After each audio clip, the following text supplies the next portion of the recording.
दोस्तों अगर आप हिचकी से परेशान हैं, बार बार आपको हिचकी बहुत ज़्यादा परेशान करती है, तो एक नहीं आपके लिए दो ऐसे नुस्खे आपके साथ शेयर करने लगा हूँ जो आपके बहुत ही ज़्यादा काम आएंगे और इसके अंदर बहुत ही ज़्यादा हेल्पफुल होंगे। होपफुली आप दोस्तों ने चैनल को लाजमी से सब्सक्राइब कर लिया होगा। सब्सक्राइब करने के साथ साथ आपने बेल नोटिफिकेशन को भी ऑन कर लिया होगा ताकि लेटेस्ट वीडियो जो हमारी होती है वो आप तक बर वक्त पहुँच सके। तो दोस्तों सबसे पहले आपने क्या करना है कि आपने ले लेनी है कलवंजी 5 ग्राम, मक्खन या घी आपने ले लेना है 8 ग्राम।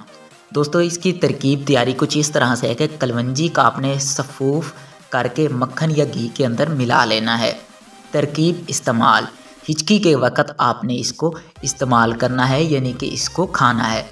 तो ये पहला नुस्खा। अब बढ़ते हैं हमारे दूसरे नुस्खे की तरफ जो हिचकी का बहुत ही ज़बरदस्त और देसी इलाज है। आपने क्या करना है कि मगज़ बादाम मीठा आपने ले लेने हैं 5 अदद, काली मिर्च 5 अदद ले लेनी है, शक्कर आपने ले लेना है 5 ग्राम। तरकीब तैयारी, पानी में पीसकर आपने इनकी चटनी बना लेनी है। अब आपने इसको इस्तेमाल कैसे करना है, दिन में 3 बार आपने हिचकी के लिए इसको इस्तेमाल करना है। यह हिचकी के लिए बहुत ही ज़्यादा बेनिफिट और बहुत ही ज़्यादा अमेजिंग है। उम्मीद करता हूँ ये छोटी सी वीडियो आपके बहुत ज़्यादा काम आएगी, आपके लिए हेल्पफुल होगी। मज़ीद ऐसी वीडियोस देखने के लिए आपने क्या करना है, चैनल को सब्सक्राइब करना है, बेल नोटिफिकेशन को लाजमी से ऑन करना है ताकि इसी तरह की कोई और न्यू वीडियो अपलोड हो तो उसका नोटिफिकेशन आप तक बर वक्त पहुँच सके।